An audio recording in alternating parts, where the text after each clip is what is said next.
Muy buenas noches para todos, bien llegados, las personas que se están conectando en este momento a este en vivo. Los estoy saludando desde Medellín, hoy con un día bastante caluroso, con mucho sol y bueno, ya todos en este momento ya de llegar a la casa, a descansar y a conectarnos con esta información que siempre nos regala la Fundación Mi Colmena, donde podemos diariamente tener acceso a contenido muy valioso con personas profesionales y conocedoras de muchísimos temas de crecimiento personal y que nos permiten utilizar nuestro tiempo sanamente. Muchísimas gracias por conectarse, por acompañarnos y bueno, espero que este tema que vamos a traer hoy, que vamos a hablar de constelaciones de vínculo y trauma, sea de mucho provecho para todos ustedes. Eh, Me gustaría saber desde dónde se conectan, que nos saluden, que nos vamos integrando a este espacio en vivo, que también nos ayuden a compartir la información. Piensen en este momento qué personas de su vida, sus amigos, sus familiares podrían estar necesitando de este mensaje, de este contenido que vamos a compartir hoy aquí y ayúdenos a compartir, ayúdenos a difundir. También los invito para que sigan a la Fundación Mi Colmena en Facebook y que se enteren de todas las charlas, de todos los temas que, como les decía, diariamente se transmiten desde el Facebook, perdón, de la Fundación y que también empecemos a compartir, a difundir, a invitar a las personas a que se unan a este espacio que finalmente ayuda a ir creciendo en conciencia, evolucionando, ayudándonos en esta época tan difícil que estamos atravesando todos los seres humanos, pero que finalmente estos espacios son los que nos ayudan, los que nos edifican, los que nos aportan a nuestra salud mental y también a atravesar este tiempo de cambio y de transición de una manera cada vez más sana, más bonita. Entonces los invito a todos a seguir a la Fundación Mi Colmena y que nos ayuden difundiendo, compartiendo, invitando para que cada vez más y más personas se unan a este espacio y puedan aprovechar este contenido que no solo hoy, sino todos los días es supremamente valioso. Entonces, mientras que esperamos a que se nos unan más personas a compartir de esta charla, los invito a que también nos escriban sus saludos, a que nos digan desde dónde nos están viendo, que podamos integrarnos un poco, que podamos ir compartiendo, aunque sea desde la virtualidad, para que sintamos esa conexión también en este espacio y en este momento que vamos a compartir esta charla. Estamos saludando a Antonella del Pino desde Argentina. Bienvenida, Antonella. También saludamos a Bianca, también desde Argentina. Nos están viendo desde Argentina, qué rico. Vladimir, bienvenido. Qué rico que estén aquí conectados, qué rico verlos por acá. También tenemos a Manuel Buenaventura, bienvenido. Gracias por unirse a este espacio, gracias por compartir, por difundir. También los invito a que durante todo el espacio comenten, hagan sus preguntas, nosotros los vamos a estar leyendo, en la medida de lo posible vamos a hacer todo lo que esté a nuestro alcance para responder todas las inquietudes, las preguntas, también ese compartir que cada uno de ustedes nos vaya haciendo desde su experiencia personal, porque vamos a ver que este tema que vamos a trabajar nos toca a todos de una manera muy especial. Entonces, los invito también a interactuar. Bienvenida Sandra Posada a este espacio, bien llegada. Lizeth Caterine, bienvenida también. Gracias por estar acompañándonos en este espacio. Graciela Cardoso, también bienvenida, bien llegada a esta charla. También les pido que por favor me retroalimenten, me digan cómo me están viendo, si les está llegando bien la señal. Saludamos también a Christopher Hernández, que me cuenten y verifiquemos si me están escuchando bien para que tengamos una buena conexión y una buena comunicación. Bienvenida Yolanda Sierra. Qué rico tenerlos en este espacio. Muchas gracias. Muchas gracias porque este espacio une incluso desde la distancia muchos países. También nos están saludando desde Ecuador. Entonces, tenemos a gente de Ecuador, de Argentina, de Colombia. Qué rico. Bien llegados. Muchas gracias.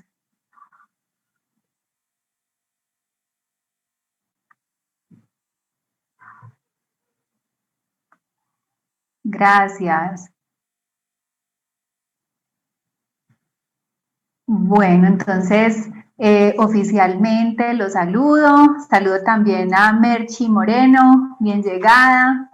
Ahí los iré saludando en el transcurso de este en vivo, donde vamos a estar compartiendo aproximadamente durante 40, un poquito más de tiempo, 40 minutos, donde espero compartirles más que un conocimiento teórico, es un estilo de vida que desde mi experiencia he logrado conocer y que verdaderamente ha cambiado mucho mi visión del mundo y de lo que yo vine a hacer, sobre todo a este plano, ¿sí?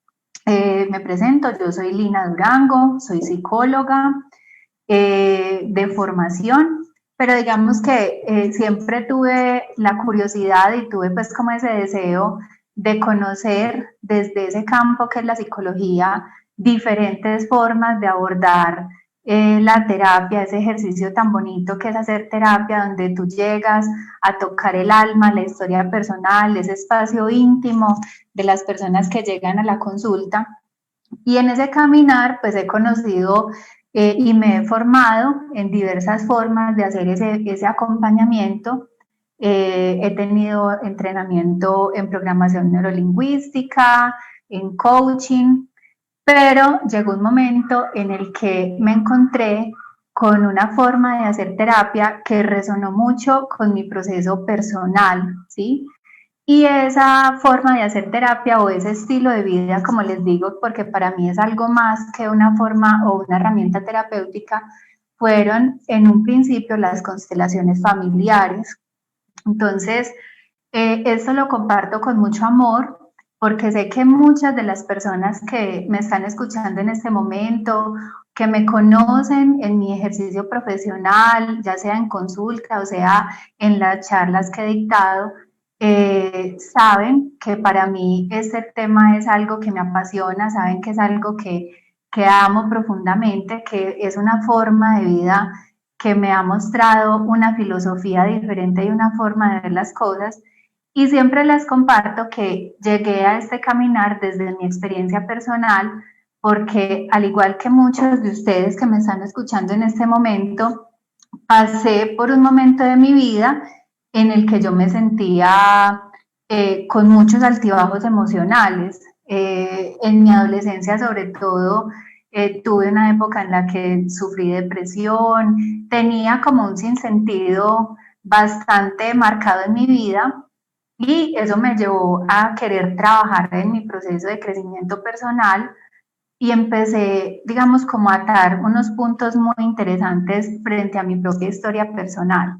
Entonces llego a las constelaciones familiares donde empiezo a hacer un trabajo muy bonito de reconciliación con mi historia familiar, con mi historia de vida.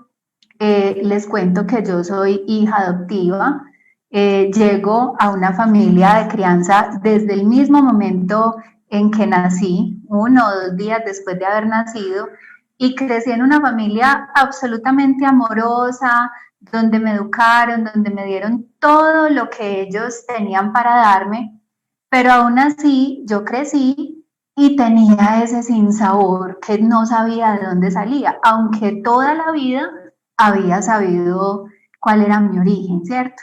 Entonces tenía ese sinsentido, esa depresión, esos altibajos emocionales. Eso me llevó a buscar ese acompañamiento terapéutico y afortunadamente llegué a ese caminar que fueron las constelaciones familiares, donde aprendí que reconciliándome con mi historia, reconciliándome con mi origen, con mi historia familiar, era una forma de sanar, ¿sí? Y desde mi profesión también entendí que a través de esa herida que yo sentía que tenía abierta en el alma, esa herida de abandono que de alguna manera era la que me hacía sentir ese dolor que aparentemente era inexplicable porque siempre tú encuentras personas que te dicen, bueno, pero ¿por qué te sientes mal si tienes una familia muy linda? Mira, tienes una casa, tienes alimento, tienes estudio, ¿qué te hace falta? Entonces entendí que a partir de esa herida era el recurso más importante que yo tenía para ayudar a otros, ¿cierto? No porque entendiera intelectualmente el dolor de las personas, sino porque como lo he sentido en mí misma, en mi propia vida, como sé cómo traspasa ese dolor la historia personal y la historia de vida de un ser humano, el sentirlo me ayudó a saber cómo hacer ese acompañamiento. Entonces llego, como les decía, a constelaciones familiares. Para las personas que de pronto no estén familiarizadas con el término, las constelaciones familiares son una forma de hacer terapia que fue creada por un terapeuta alemán que se llama Bert Hellinger.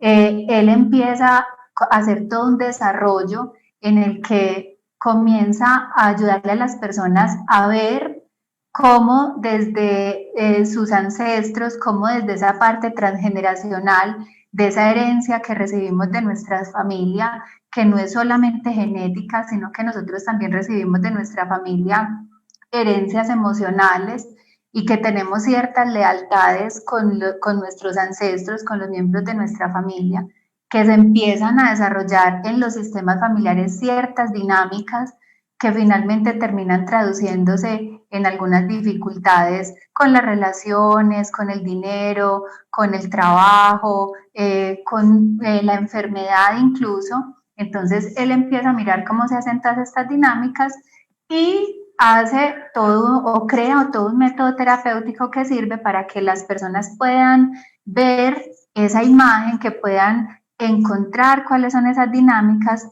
y de alguna manera llegar a la reconciliación. Las constelaciones siempre son una terapia que nos va a llevar a una mirada amorosa, a una mirada comprensiva, a la aceptación, al asentimiento, ¿sí?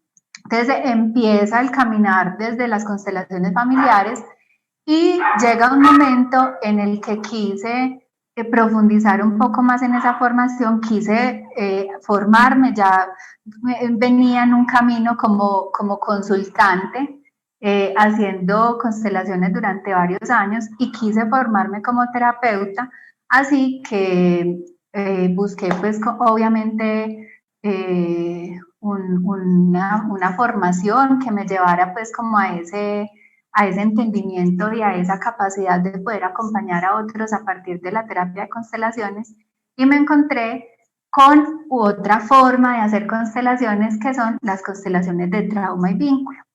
Entonces, hace un momento les decía, las constelaciones familiares buscan el origen de la situación problemática que está afectando a la persona en el sistema familiar. Entonces, desde allí trabajamos con los representantes de los miembros de la familia, el padre, la madre, los hermanos, la pareja o cualquier otro miembro del sistema, de pronto muchas veces. En las constelaciones de vínculo y trauma no nos concentramos tanto en esa parte familiar, en esa parte transgeneracional, sino que comenzamos a ver al individuo, a la persona. Entonces hay dos factores allí. Primero hablamos de los vínculos, ¿cierto? Entonces empezamos a mirar cómo la persona desde el mismo momento de la concepción ha tenido ciertas improntas que se han quedado grabadas en el inconsciente y que de alguna manera le han generado ciertas heridas, ¿cierto?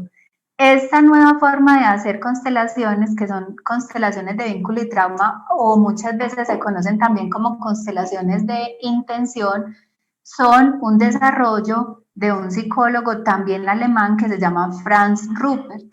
Entonces, Franz Rupert nos dice que incluso el trauma puede aparecer de manera precoz, ¿cierto? Entonces él empieza a hablar cómo la forma en que fuimos concebidos, cómo la forma en que nuestra mamá estuvo emocionalmente durante el embarazo, de alguna manera se impregna también en ese desarrollo psíquico del bebé. Y hay que tener en cuenta que aquí no estamos hablando de las intenciones de la madre, es decir, no estamos juzgando si era buena o mala, o si quería hacerle daño al bebé o no lo quería hacer, no hablamos de la intención, sino que hablamos de la forma en que esas emociones y en que esa situación que la madre transita durante el embarazo queda grabada en el sistema nervioso del bebé, cómo él registró esa experiencia. Entonces, no es igual, por ejemplo, que nuestra madre durante la etapa prenatal hubiera estado tranquila, contenida, teniendo una pareja que la apoye, una familia, estando en unas condiciones emocionales favorables, a si está sufriendo, si está pasando por una situación difícil, quizá está sola. Entonces todo eso lo fuimos recibiendo y de alguna manera desde allí empezó a surgir ese trauma precoz, ¿cierto?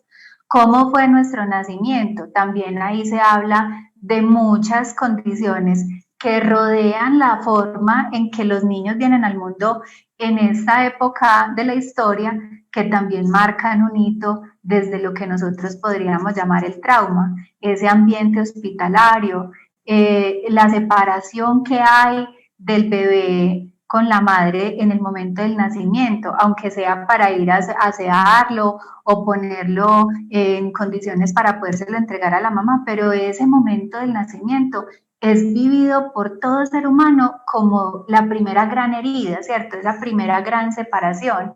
La forma en que se dio el nacimiento, si fue por cesárea o si fue un parto vaginal, sabemos que el solo hecho de atravesar ese canal del parto ya es también algo bastante abrumador para el bebé, que luego de estar allá en ese ambiente donde no le hacía falta nada, donde tenía, estaba todo el tiempo saciado, no sentía hambre, no sentía sed, no sentía frío, todo estaba muy bien, y tener que atravesar por un canal estrecho, incómodo, ¿cierto? Para llegar a un ambiente que le es del todo desconocido.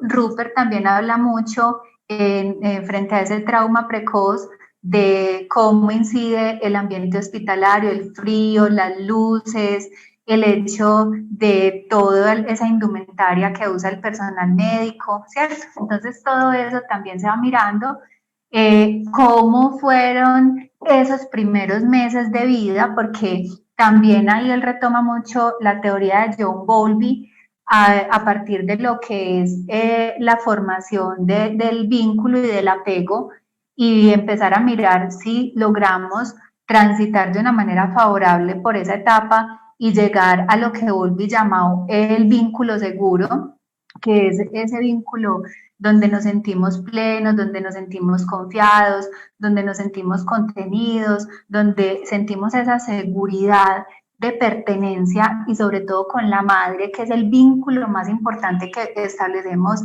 desde ese comienzo de la vida. O si por el contrario ese vínculo se dio de una manera desfavorable. Entonces, por aquí me van a poner una preguntita que están haciendo, y la voy a leer.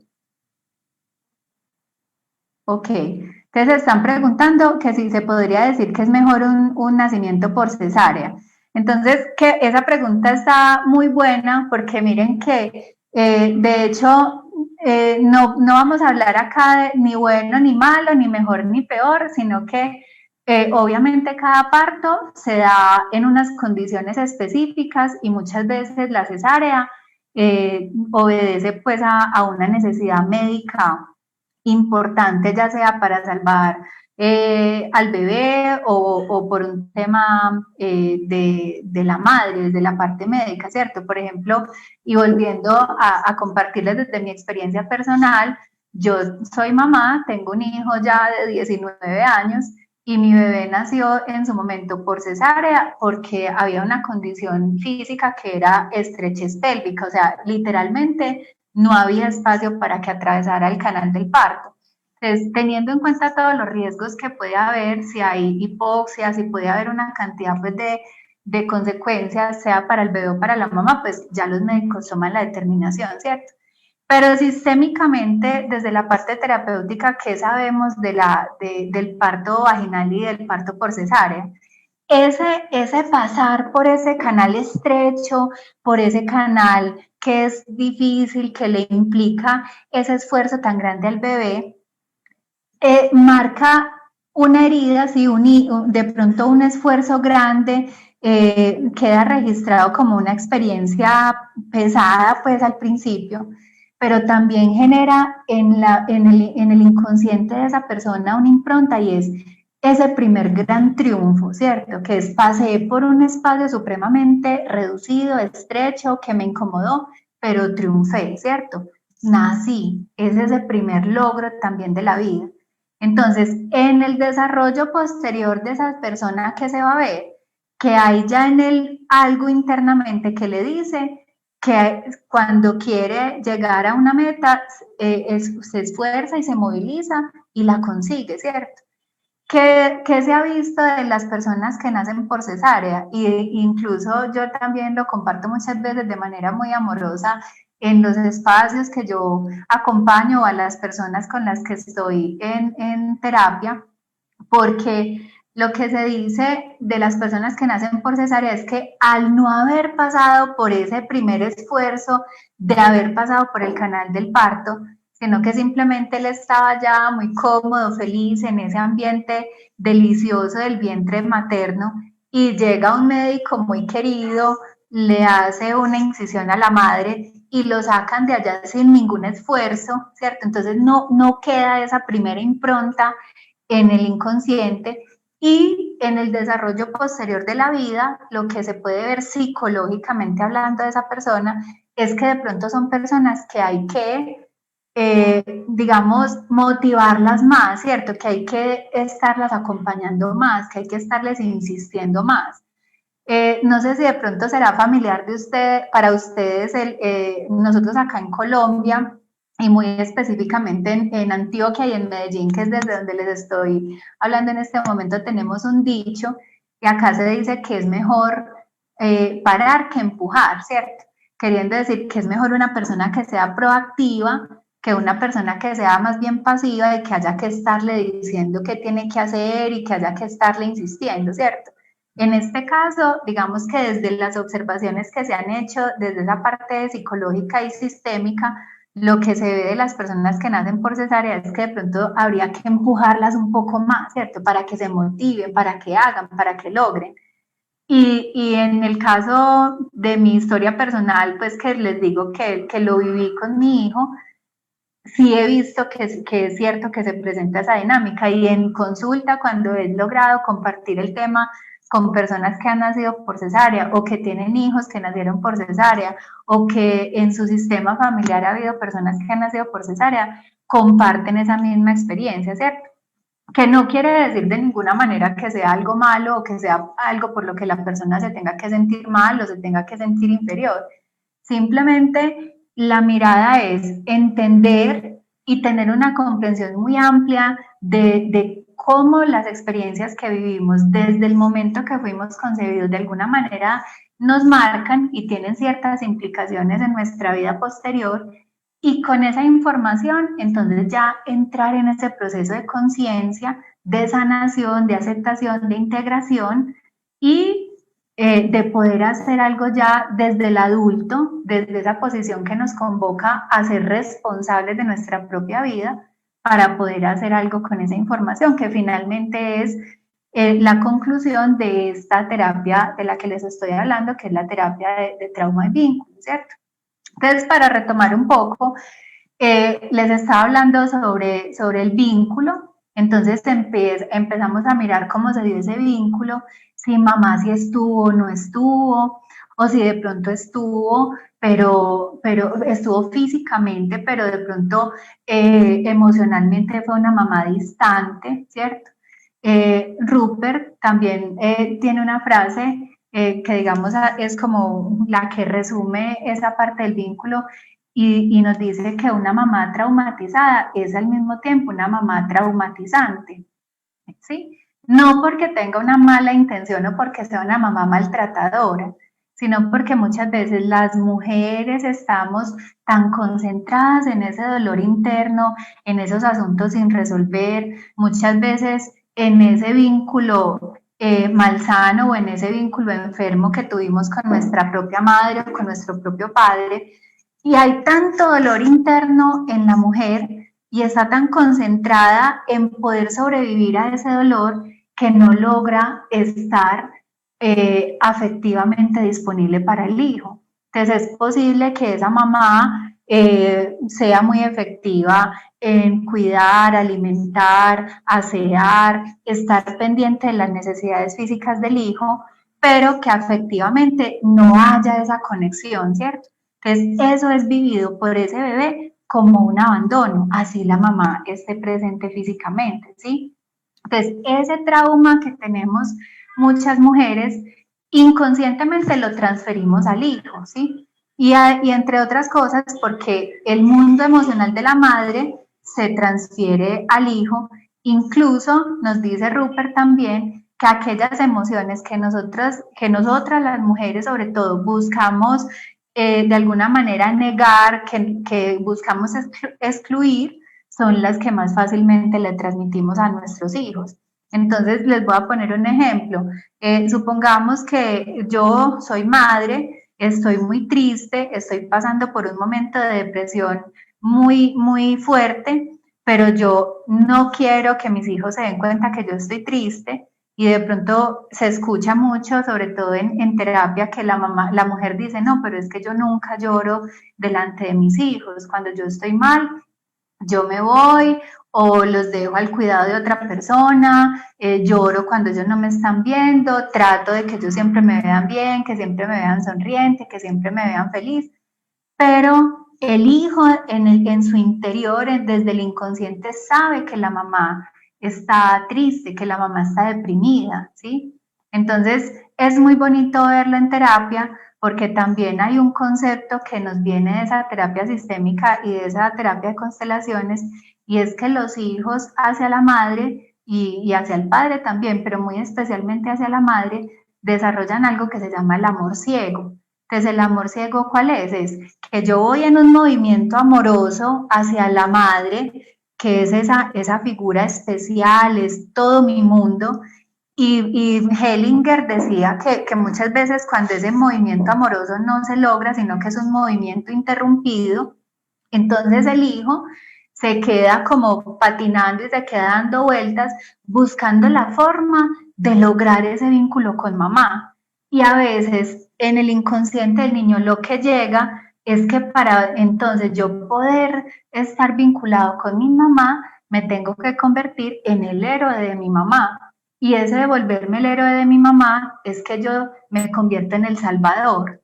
Entonces, ¿cómo se ve esa dinámica en terapia? Que muchas veces llegan con un niño o con un adolescente que tiene depresión y cuando entramos a trabajarlo en terapia, nos damos cuenta que la dinámica y el campo lo que nos muestra es que en realidad es la madre la que tiene depresión.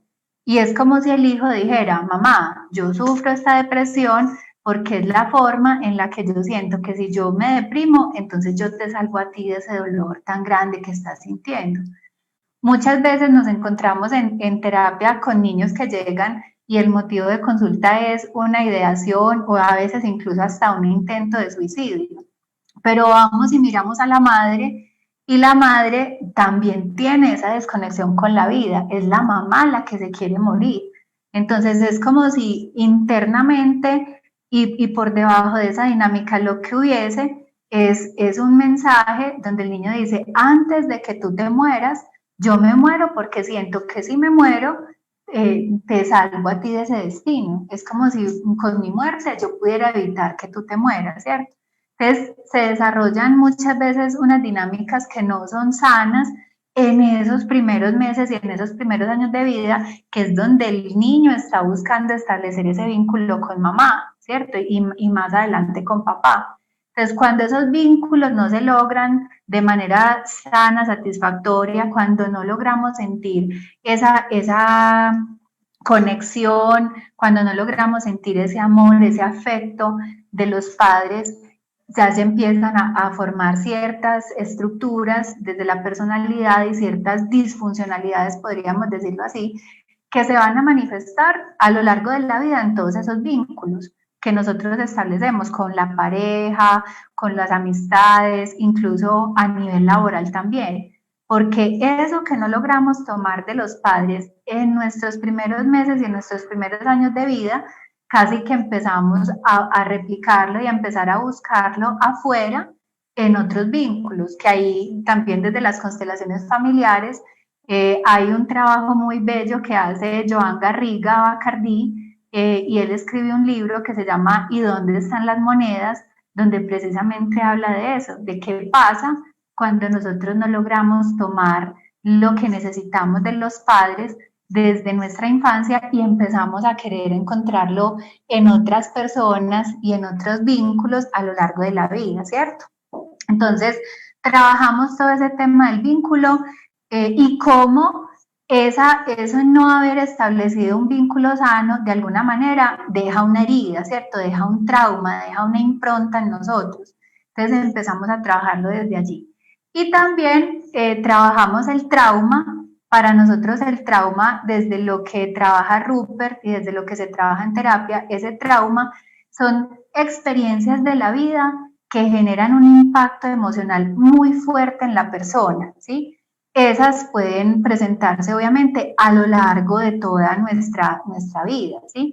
Lo que pasa es que muchas de las experiencias que nosotros tenemos en nuestra edad adulta terminan haciendo resonancia con una información que ya había desde nuestra infancia, desde nuestros primeros años de vida, y que simplemente esto que yo estoy viviendo hoy en mi edad adulta y que me genera tanto malestar, tanto dolor, un impacto tan grande, es porque está haciendo una resonancia que Enrique Corbera llama a esta conexión en grama, es decir, esto que me está pasando hoy está activando una información que yo tenía guardada en el inconsciente de una experiencia dolorosa que ya viví en el pasado, normalmente cuando estábamos pequeños, ¿cierto?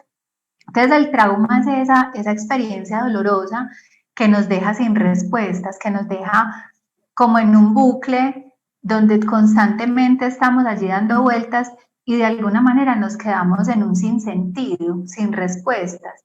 El trauma es eso que pasa en mi vida, que marca un antes y un después, y que de alguna manera yo siento que cuando viví esa experiencia, algo en mí se perdió, ¿sí? Entonces, desde que viví esa situación, perdí mi alegría. Desde que viví esa situación, perdí mi motivación, perdí mis ganas de trabajar. Las cosas que me gustaban y que disfrutaba ya no las disfruto. Entonces, ese tipo de experiencias vienen a configurar lo que sería un trauma, ¿cierto? Entonces, Rupert también empieza a desarrollar ese tema sobre el trauma. Entonces, él nos habla de que todos tenemos tres estados esenciales en la psique. Tenemos un estado de bienestar, que es en el que está nuestra mente, nuestra psique, en las situaciones de la vida en las que estamos tranquilos, no estamos percibiendo ningún peligro a nuestro alrededor, podemos estar conectados con nuestra creatividad, con nuestra motivación, con lo que somos en esencia, ¿cierto? Entonces, en ese estado de bienestar, nuestro cerebro lo que está haciendo es enviar la información a todos los sistemas del cuerpo para que funcionen en una homeostasis, ¿sí? Entonces, le está mandando una energía al sistema digestivo, una energía al sistema circulatorio, está haciendo todo el trabajo de manera tal que nuestro cuerpo funcione de manera perfecta, ¿sí?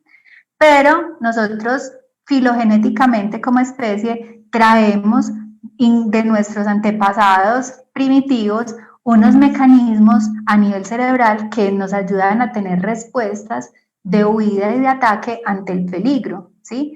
Entonces, cuando se percibe afuera algo que nos puede hacer daño, algo que nos puede aniquilar, algo que puede acabar con nosotros, entonces ese estado de bienestar se pierde y aparecen unos mecanismos de respuesta frente al estrés. Entonces, ¿qué pasa cuando se activa ese sistema de estrés? Esa energía que yo tenía dedicada a que todo mi cuerpo funcionara en homeostasis se va a concentrar en responder ante el peligro, ¿cierto? Entonces ya la sangre se va a concentrar en las extremidades, ya vamos a estar listos para atacar, para correr, ¿cierto? Ocurre en el cuerpo un estado de sobreexcitación tan grande que la psique de alguna manera tiene que responder para que nuestra propia sobreexcitación no nos aniquile, no nos mate. Entonces pasan varias cosas. La primera respuesta es el congelamiento, ¿cierto? Entonces hay un momento en el que ya esos mecanismos de estrés están tan activados que lo que tiene que hacer la psique es dejarnos paralizados para evitar que la misma sobreexcitación nos mate, ¿sí? Pero después de ahí vienen otros mecanismos a entrar en función, ¿cierto?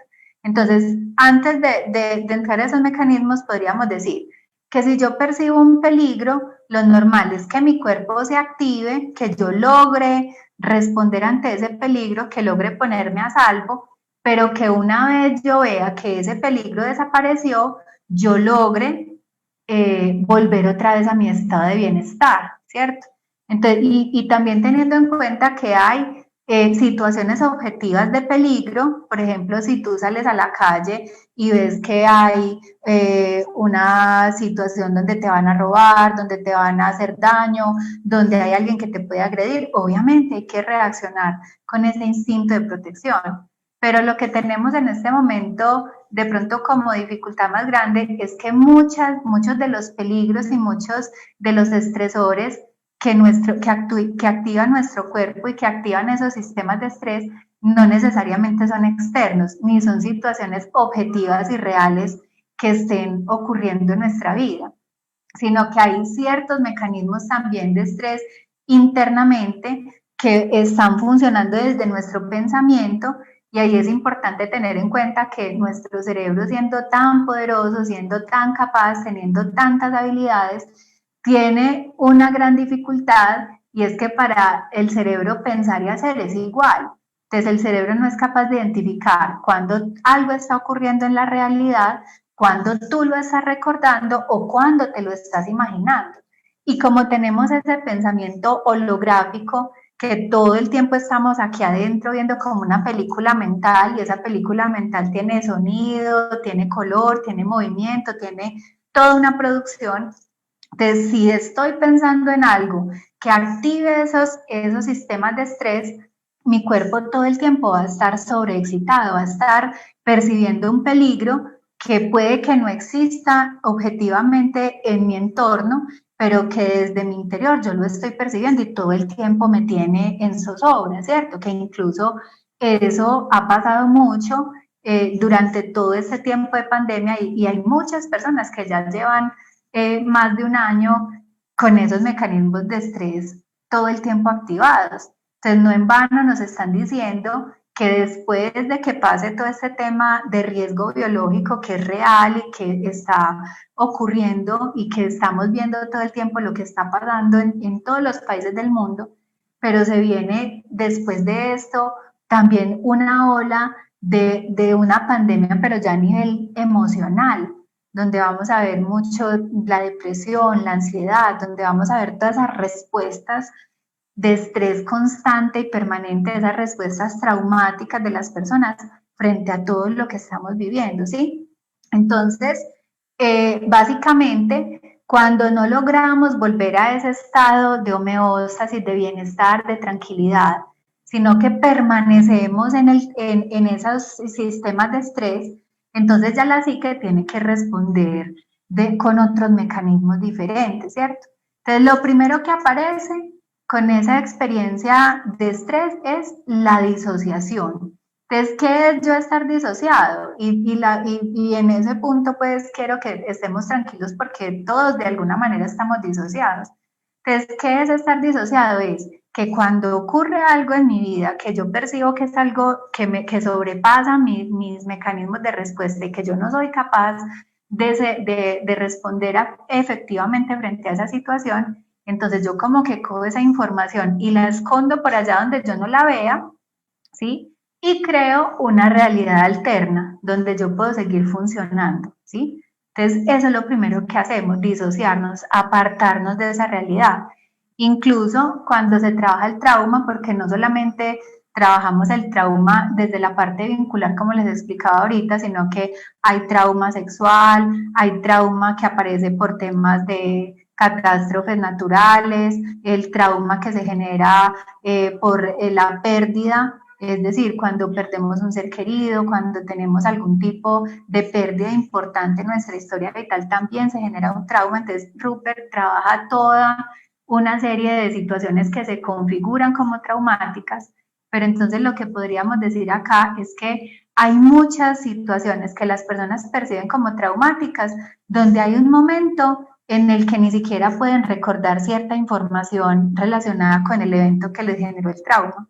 Entonces, cuando les preguntan, hay cierta parte que ya como que ahí se apagó la mente de la persona, o sea, ya no lo recuerda, no es capaz de conectarse con ese acontecimiento. ¿Por qué? Porque lo que hizo la psique fue disociarlo, sacarlo de la situación para poderlo ayudar a sobrevivir, ¿cierto? Y luego de esa disociación aparece la fragmentación psíquica, que finalmente es con lo que trabajamos en el ejercicio de constelaciones de vínculo y trauma. Entonces, cuando se da la fragmentación psíquica, lo que nos vamos a encontrar es que nuestra personalidad como que se parte en varias partes, en varias piezas, ¿sí? Entonces nos vamos a encontrar con partes de nuestra personalidad que están traumatizadas, entonces son partes traumáticas. ¿Cómo están esas partes traumáticas? Están íntimamente conectadas con la información del evento o de la situación que nos generó el trauma, ¿sí? Si ese trauma se generó en la infancia, esas partes traumatizadas se quedaron de la misma edad en la que ocurrió el trauma. Entonces, por ejemplo, cuando se trabaja en consulta con esta forma de hacer terapia, nosotros nos damos cuenta que hay personas que consultan y la persona en este momento de la vida puede tener 40, 45, 50 años, pero esas partes traumatizadas que están de alguna manera afectándolo en su vida, están conectadas con ese niño o con esa niña de 8, de 9, de 10 años, que fue el momento en el que ocurrió la situación que le generó el trauma, ¿cierto? Entonces esas partes traumatizadas están de la misma edad en la que ocurrió el evento, ¿sí? Y como les digo, pues están conectadas con el dolor, con la angustia, con la tristeza, con toda esa información pesada y dolorosa frente al evento que nos generó ese trauma, ¿sí? Entonces, esas son las partes traumáticas. Tenemos unas partes sobrevivientes.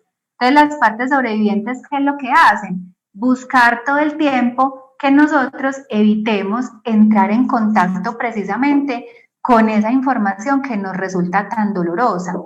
Entonces nos distraen de alguna manera, nos ayudan a sobrevivir, nos ayudan a seguir funcionando, a seguir yendo todos los días a trabajar, a seguir yendo todos los días a cuidar a nuestros hijos, a cumplir con todas nuestras funciones, aún teniendo internamente ese dolor y ese peso tan grande.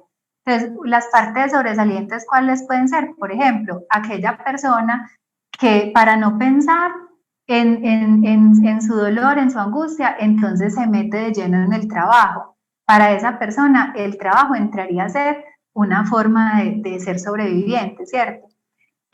Otra forma puede ser, por ejemplo, meternos de lleno en la comida, ¿sí? De hecho, por ejemplo, cuando las personas sufren obesidad mórbida o muchas personas que tienen un tema de consumo compulsivo de comida, de adicción, cuando van y miran en la historia de esa persona, hubo algo que sucedió en la vida de la persona y de alguna manera esa persona luego asumió que la comida era una forma de aliviar ese dolor existencial que tenía.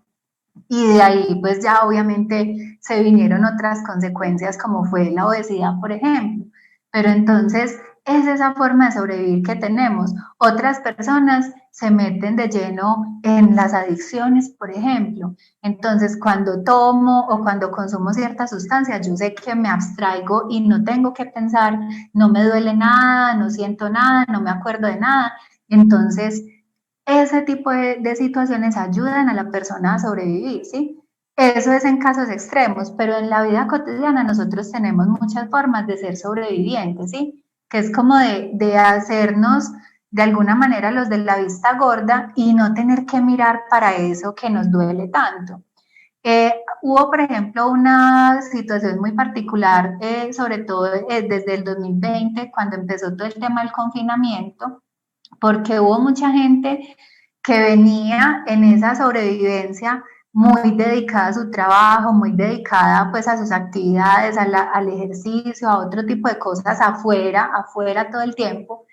Y ese hecho de haberse tenido que encerrar y haber tenido que entrar en contacto con su sombra, con sus emociones más pesadas, con todo aquello que durante toda la vida no habían podido o de alguna manera no habían querido mirar, no habían querido entrar en contacto con ese dolor. Entonces llega un momento en el que cesa la actividad, cesa todo ese movimiento tan vertiginoso allá afuera y parecía que afuera todo estaba calmado, pero todo ese caos que aparentemente se veía antes afuera, la gente lo siguió viviendo ya en sus casas, pero ya adentro, ¿cierto? Ese movimiento interno no paró. Y creo que esa fue también o ha sido una de las grandes ganancias que nos ha traído esta pandemia, si podemos verlo desde ese lado positivo.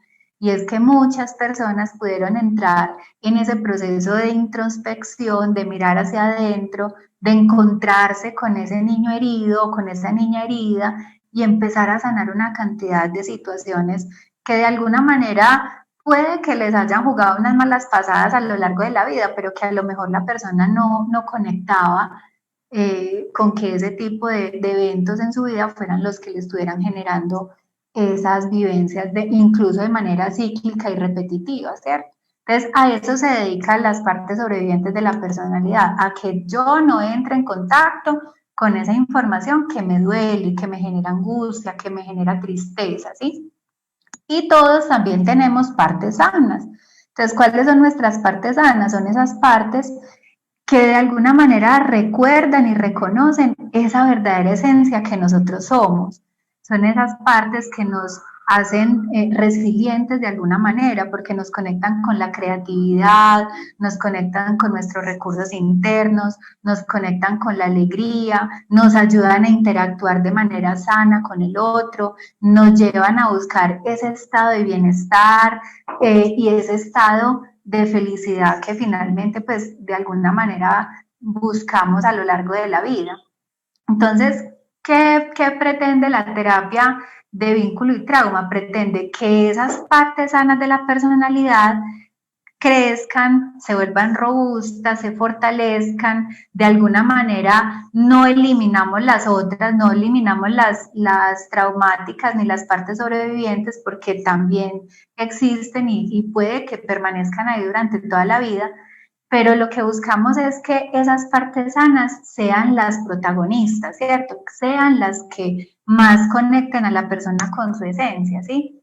Entonces, en la terapia, si nosotros vemos y como para hacer un comparativo, cuando trabajamos en constelaciones familiares, en el ejercicio de la constelación se trabaja con representantes de los miembros del sistema familiar. Cuando trabajamos en las constelaciones de vínculo y trauma, no trabajamos con los representantes del sistema, sino que trabajamos con los representantes de esas partes o de esas partes fragmentadas de la personalidad del consultante, ¿sí? Entonces trabajamos con esas representaciones de las partes sanas, de las partes traumáticas y de las partes sobrevivientes, y desde allí lo que se busca es que la persona vuelva a integrar todo aquello que en esa fragmentación perdió, ¿cierto? Y obviamente que en ese sentido pueda sobre todo abrazar esas partes traumáticas, aceptarlas, integrarlas, a sentir frente a ellas. Rupert nos dice que una de las formas de volver a recuperar esa felicidad y ese bienestar frente a la vida es de alguna manera abandonar esa ilusión de y cómo hubiera sido mi vida si yo no hubiera tenido que pasar por esto, cómo sería de diferente si de pronto yo hubiera crecido en esta familia y no en esta otra, o si no me hubiera pasado esto, sino que yo hubiera pasado por la vida sin ningún tipo de dificultad. Entonces, abandonar de alguna manera esas ilusiones infantiles, así las llama él, y empezar a aceptar nuestra historia, empezar a mirar hacia dónde nos lleva ese dolor que tuvimos que enfrentar, que como yo les decía al principio, muchas veces nosotros encontramos que ese dolor, que esa herida tan grande, que ese trauma que en un momento nos pareció tan abrumador, nos pareció algo tan doloroso y tan difícil de llevar, si lo miramos de otra manera, generó en nosotros unos recursos muy interesantes. También incluso mirándolo desde la teoría de Abraham Maslow, nos ayudó a buscar ese proceso de autorrealización, ¿cierto? Empezar a buscar ese crecimiento, esa forma de conectarnos con nuestras propias necesidades. Entonces, esas situaciones de la vida que muchas veces resultan tan dolorosas, nos conectan con recursos personales que podemos poner al servicio de otros, ¿sí? También lo decía Rumi, la herida es el lugar por donde la luz entra en nosotros. Entonces, cuando nosotros empezamos a tomar esa información de nuestra historia de vida, cuando empezamos a mirarla con amor, cuando empezamos a integrarla, cuando empezamos no a querer huir de eso, porque es imposible, y entre más buscamos huir y entre más buscamos evitarlo, como que más nos persigue, como que más se queda. Pero cuando la aceptamos, cuando asentimos, cuando nos damos cuenta de que eso hace parte de nuestra historia y de lo que somos y hasta donde hemos llegado, también es gracias a todo lo que hemos vivido. Entonces, asentir frente a eso es parte del trabajo que hacemos, ¿sí? Y también cuando empezamos a integrar nuestras partes sanas, ¿cierto? Entonces, esa alegría que se había perdido, yo vuelvo y la integro nuevamente en mí. Esa creatividad que había perdido, la integro nuevamente. Esa capacidad de disfrutar, de gozar la vida, vuelvo y la integro nuevamente. Entonces, ¿qué es lo que busca la terapia de constelaciones de trauma y vínculo? Busca que yo vuelva a integrar todas mis partes fragmentadas y que pueda nuevamente ser yo en mi esencia, en lo que yo soy, no en la identificación con lo que me sucedió, con la experiencia traumática que viví, sino que yo vuelva a abrazarme en mi totalidad, ¿sí? Y que pueda recuperar y fortalecer todas esas partes que me llevan a cumplir con un verdadero propósito de vida, que es lo que me tiene aquí en este momento en la tierra, ¿sí? Entonces, eso es lo que trabajamos en constelaciones de trauma y vínculo. ¿Cómo lo hacemos? Se puede trabajar de manera individual, así como lo hacen en constelaciones familiares, y de pronto alguien ya ha participado de ese tipo de terapia, sabe que se trabaja con herramientas sistémicas, con figuras de Playmobil o con papelitos o con sillas. Finalmente lo que necesitamos es representantes que nos ayuden a conectarnos con el campo, que para hacer una definición muy simple, yo siempre les digo a las personas con las que estoy en los grupos y las que vienen a consulta, el campo es, hagamos de cuenta que hay una información que está en la nube, ¿cierto? Como para ser muy tecnológicos, y en esa nube que compartimos todos los seres humanos está toda la información de toda la humanidad, ¿cierto? de nuestro sistema, no solamente nuestro inconsciente individual, sino el inconsciente colectivo, para ponerlo también en unos términos muy jungianos, y simplemente con el hecho de que yo me abra a esa experiencia, que yo me conecte con humildad, con amor, con esa disposición a la sanación, yo puedo conectarme con esa información que ya está ahí, en el campo, que ya está en la nube, que ya está disponible para que nosotros podamos acceder a ella. Entonces, ese es el trabajo que hacemos. Básicamente lo hacemos, como les digo, se puede hacer individual, también se puede hacer grupal con representantes. Entonces, más que todo, lo que les queremos dejar hoy es una invitación para que conozcan, para que se den ese regalo y ese permiso de trabajar todas aquellas situaciones internas que a veces generan dolor, angustia, tristeza. No vinimos a este mundo a ser infelices, a vivir en angustia. Vinimos a buscar esa evolución, ¿cierto? A buscar ese crecimiento.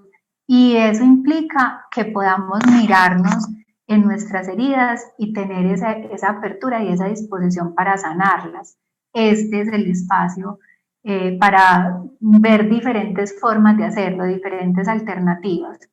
Entonces, básicamente, pues eso es como lo más relevante, lo más importante que tengo para compartirles hoy sobre este tema. Si alguien tiene alguna inquietud, pues la podemos responder rápidamente. Les reitero nuevamente la invitación para que sigan a la Fundación Nicole Mena, para que estén muy pendientes de todas las charlas que vienen, porque son temas muy bonitos que nos conectan precisamente con esas partes sanas de nuestro ser, que nos ayudan a crecer, a evolucionar, a elevar nuestro nivel de conciencia. Entonces los invito a que los sigan, a que vean las charlas, compartan y bueno, si alguien tiene algún comentario, saludos a Álvaro. Álvaro es un ser hermoso, un ser de luz que también ha estado acá en este espacio. De hecho, gracias Álvaro porque fuiste el que me puso en contacto con Andrés y con la Fundación Nicole Mena. Paula Cristina Villada también, un ser súper especial. También gracias a Andrés, gracias a Eliana de Fundación Nicole Mena por esta ventana que abre, que es de verdad tan sanadora y tan bonita para todas las personas que lo ven. Recuerden que si se perdieron algo de esta conferencia, de esta charla, o si de pronto la quieren volver a ver, pueden entrar al canal de YouTube de la Fundación Nicole Mena, pueden compartirlo. Ahorita aquí van a aparecer también mis datos de contacto por si alguna persona quiere ponerse en contacto conmigo. Entonces, los invito para que también me busquen en Facebook y en Instagram, me pueden encontrar como @LinaDurangoPsicóloga. También me pueden contactar por WhatsApp a través del 321-765-8590. Entonces, también para que si tienen alguna inquietud o alguien quiere hacer algún proceso de acompañamiento a nivel individual, lo puede hacer.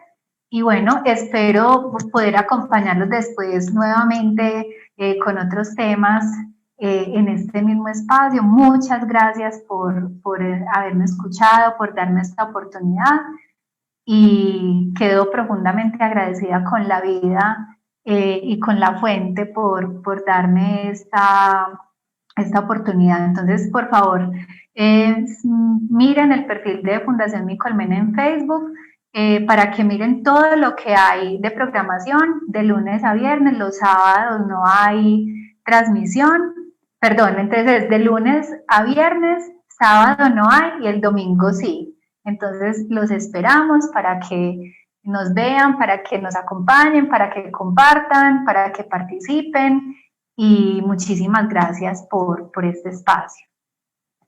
No sé si alguien de pronto tiene algún comentario. Yo acá los estoy leyendo en el chat cuando me van saliendo los mensajes, entonces estoy profundamente agradecida con todos. María Eugenia Rodríguez, Maru, gracias.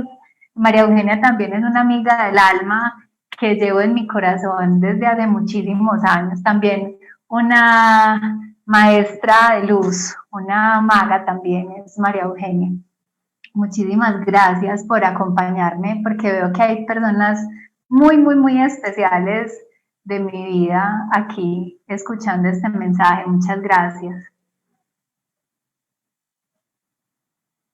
Gracias a todos.